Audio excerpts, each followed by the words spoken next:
आम अपनी विशिष्टता एवं विविध गुणवत्ता के कारण जनसाधारण में लोकप्रिय ही नहीं बल्कि इसे फलों का राजा भी कहा जाता है।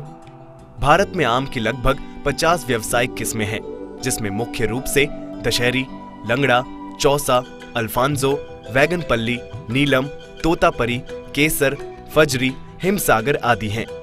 आम की बागवानी करने वाले सभी देशों में भारत का स्थान अग्रणी है। आम का कुल क्षेत्रफल 1.567 मिलियन हेक्टेयर है, जिससे 10.020 मिलियन टन आम का उत्पादन होता है।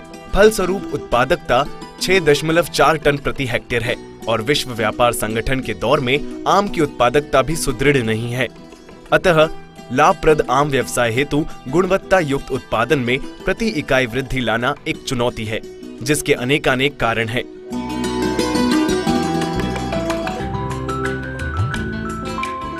आम के कुल क्षेत्रफल का 35 से 40% पुराने एवं अनुत्पादक बागों की बाहुल्यता, उन्नत बागवानी की जानकारी का अभाव, एकांतर फलत वाली किस्मों की बाहुल्यता, कीट एवं व्याधियों का व्यापक संक्रमण, फल तुड़ाई उपरांत संवहन तथा विपणन आदि का उचित प्रबंधन न कर पाना आदि।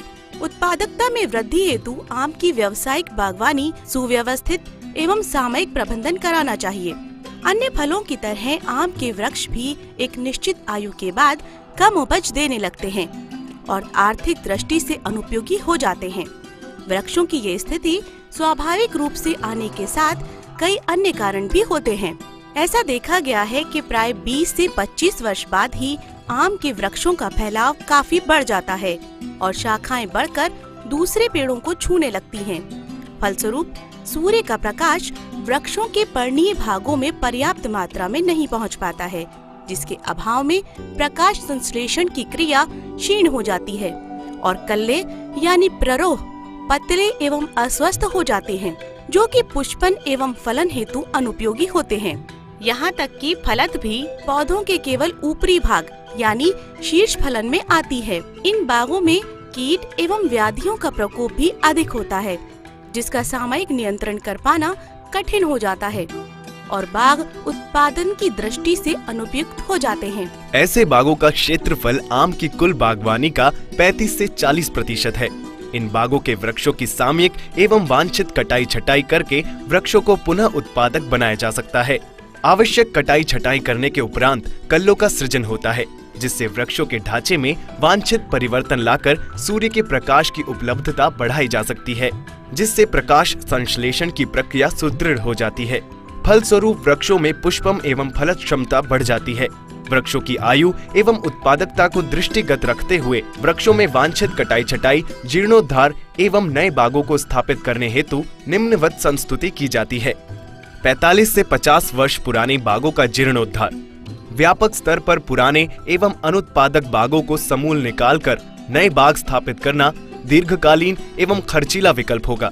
केंद्रीय उपोष्ण बागवानी संस्थान लखनऊ द्वारा विकसित जीर्णोद्धार तकनीक अपनाकर आम के पुराने बागों को पुनर्यौवन प्रदान किया जाता है और गुणवत्ता युक्त उत्पादकता में वृद्धि की जा सकती है।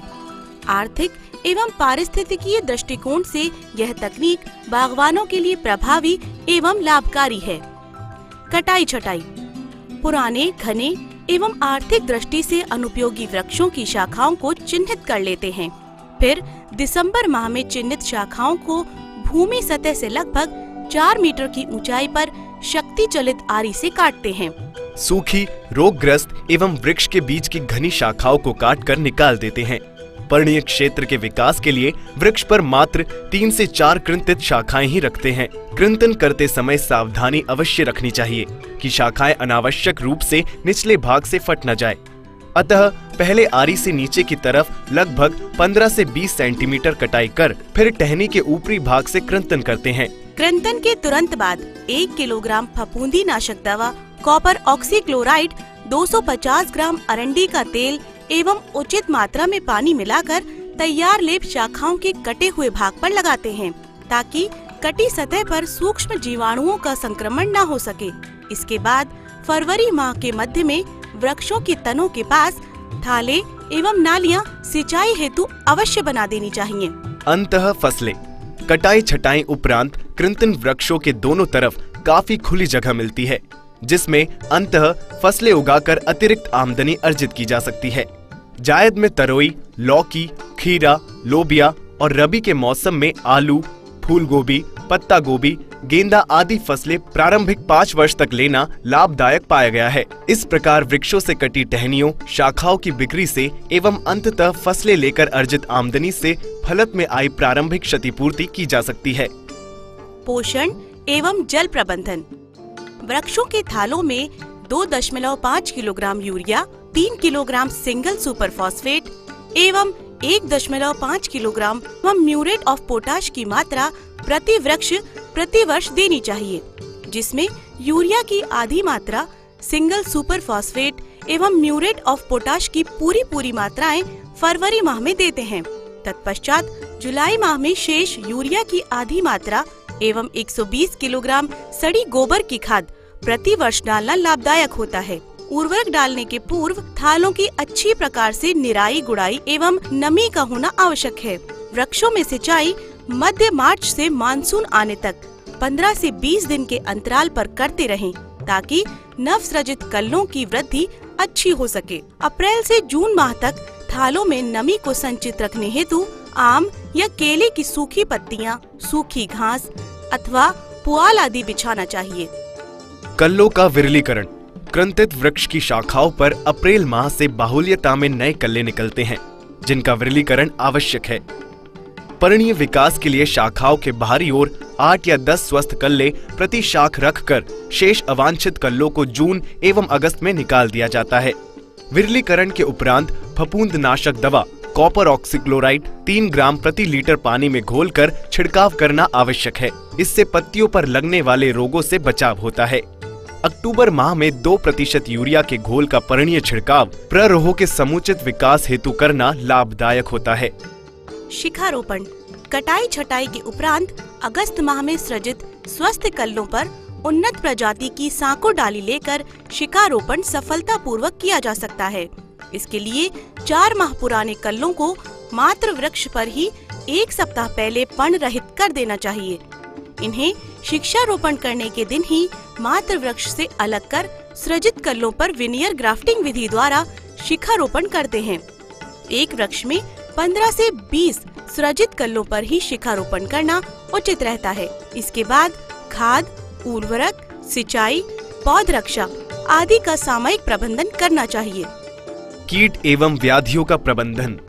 जीर्णोद्धार प्रक्रिया के दौरान देखा गया है कि बाग की समुचित देखभाल के अभाव में कृंतित वृक्ष कभी कभी तना भेदक कीट से ग्रसित हो जाता है। कीट द्वारा बनाए सुराख में लोहे की पतली तीली डालकर कीट के लार्वी को बाहर निकालकर नष्ट कर देते हैं और कीटनाशी दवा न्यूवान में भीगे रुई के फुहा को छेद में रखकर छेद को गीली मिट्टी से बंद कर देते हैं, ताकि जहरीली गैस से कीट के लार्वी आदि मर जाएं।